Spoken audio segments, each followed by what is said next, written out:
Sizosheshe ngifethe ingqondo sesibone nayo ishesha ngathi ngifuna nibuyele le video lena kuswe khona impi engasuka umphasi.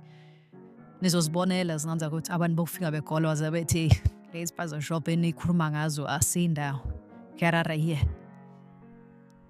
Ukwenza kwethu asisho ukuthi akube nezono filpa, kube nokwasana, kube nokuzondana.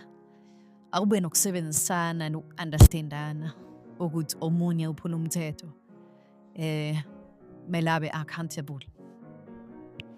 But izingenza kwethu abantu abaholile amamashi sebeyasho mayo ukuthi asena indaba namaphepha noma una vele umthetho eSouth Africa uthi akwazi ukufika ezweni ufike uvule ispaza shop nathi ngeke siyele uthi ufike nje eAmerica ngoba ufikile then sekubonakala usugogota ispaza shop wona la so nespaza shop umthetho lowo wezwe so not with ispaza shop naso not wawunaso get out of here according to the law, not according to the people, according to the law. Ukuthi uma ukuthi awazi over the spaza shop, ufike ezweni uzovula ispaza shop, umnotho lo reservele abantu bakulolo lizwe asinganda khona amagama let's hop on it.